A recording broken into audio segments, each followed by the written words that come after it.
Live from Fargo and serving you on TV, online, and on the go. This is Valley News Live at 6. The week begins with a pivotal discussion within Grand Forks schools as public meetings tonight focus on potentially closing several Northside elementary schools. Valley News Team's Ryan Laughlin joins us from South Middle School, where in less than an hour, Grand Forks School District leaders will lay out the options for parents. Ryan, what are we expecting from the parents' meeting tonight? Yeah, Mike, Andrea, we're here in the auditorium here. It's all empty now, but in about an hour, they're expecting a lot of parents to fill in here to hear the plan, the proposed plan from Grand Forks School District leaders about what could happen with some elementary schools on the north end. There's 3 schools that are potentially on the chopping block: West, Wilder, and Winship, and parents are anxiously worried about what could happen to those schools. One of the proposals is that they could repurpose a middle school on the north end. I believe it's Valley Middle School. They're talking about turning that into a larger elementary school, and that would get rid of those 3 elementary schools. But district leaders are wanting people to hear all the facts here tonight before rushing to judgment, although the people I've talked with say that they're willing to fight to keep their small neighborhood schools open. These neighborhood schools are a central part to the neighborhoods that we live in. A lot of people live in these neighborhoods, and they like the walkability of schools being so close to walk to. The smaller size of the school, they aren't small. There's almost 200 students in this school. It just provides a nice community atmosphere for students. And so one of the issues the parents have is kids having to walk farther. There's some big major roads that kids would potentially have to cross, Washington and Demers, just naming a couple. But school leaders say there's no decisions being made. Tonight is all about just gathering and sharing that information. From Grand Forks, Ryan Laughlin, Valley News Live. Ryan, as you mentioned, that forum gets underway in less than an hour at 7 o'clock at South Middle School. We'll have the latest on Valley News Live at 9 on Fargo CW and Valley News Live at 10. If you are flying out of Fargo to Minneapolis, you'll want to check ahead. The weather in the Twin Cities is causing problems for airline travelers. At last check, Delta Airlines has canceled 5 flights out of Minneapolis to Fargo and 4 flights from Fargo to Minneapolis. You might know someone who's caught up in the travel mess. Our own Valley News Team's sports director, Beth Houle, is stranded in Chicago trying to make her way back to Fargo after last night's coverage in Philadelphia. And Airport Authority Executive Director Sean Doberstein says other planes that were headed for the Twin Cities have been diverted here. He says this will also impact those trying to fly tomorrow morning. As of now, 1 flight is delayed out of Minneapolis headed to Fargo. Here's a look at what drivers in the Twin Cities have been dealing with today. Minneapolis-St. Paul International Airport had to close all 4 runways due to heavy snow and wind around 7:30. At least 350 flights were canceled due to snow and gusty winds, and the flights are delayed by an average of 6 hours. And as Andrea alluded to, the trouble there is impacting flights here in the Valley. So once again, check ahead to make sure that yours hasn't been canceled or delayed. Nothing like that snow around here, and that's okay for a lot of people. Let's make sure there's nothing to worry about tonight. Hutch, how does our Monday night shaping up? Well, our Monday night is going to continue to be a little on the breezy side and cloudy with temperatures in the 20s. We'll see slowly falling temperatures. Here's a look at the radar. All we have to worry about with this storm system in our neck of the woods, clouds, as it continues to wind out of the Twin Cities.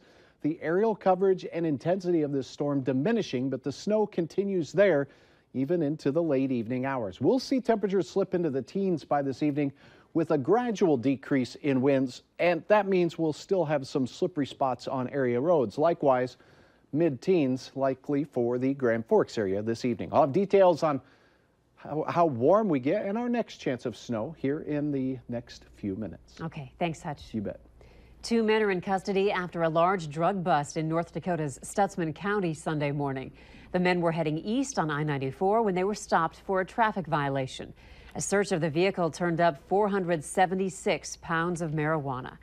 Nye Lee of Minnesota, and B. Thor of Wisconsin were taken into custody and are facing charges of possession of a controlled substance with intent to deliver and possession of drug paraphernalia.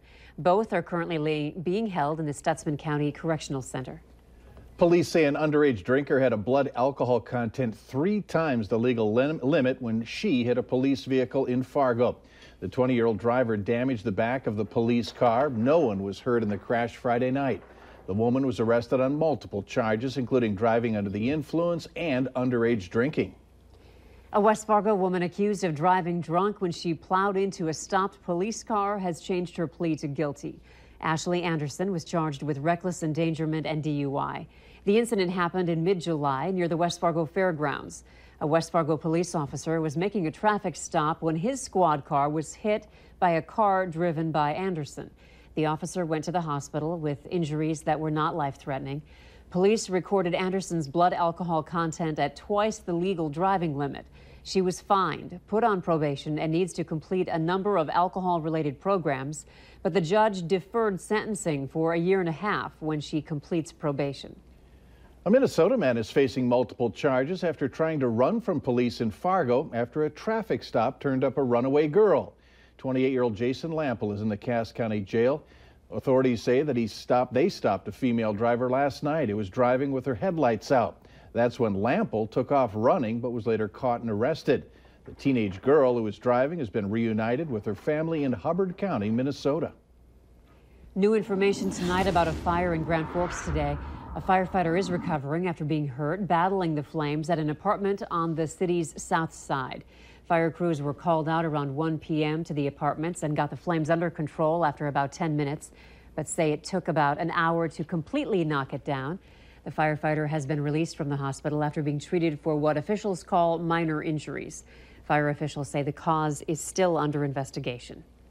Shutdown lifted. The Senate voting today to reopen the government. The compromise expected to pass the House and head to the president's desk. Valley News Team's Kelly Meyer heard from lawmakers from different parties who never wanted the government shutdown to close its doors.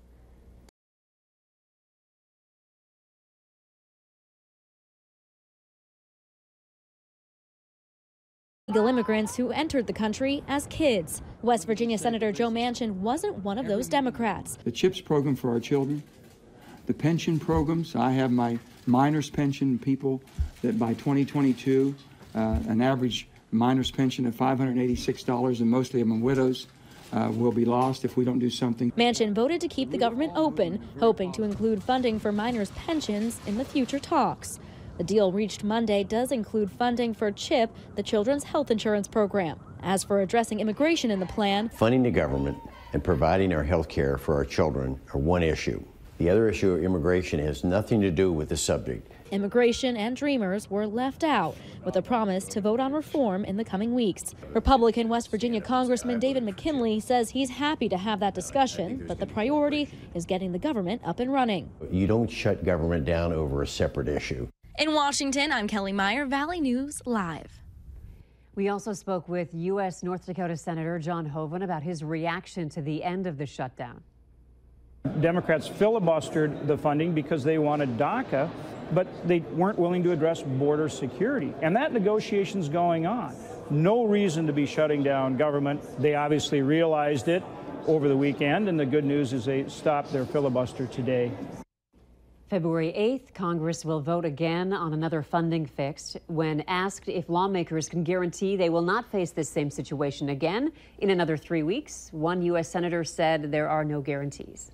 Later on Valley News Live at 6, now that the teams have been decided, how much do you think a spare ticket or two to the Super Bowl will cost you? Up next, they come in on private planes and are driven around in limousines. The amount of work that goes into transporting corporate heads and celebrities for the Super Bowl.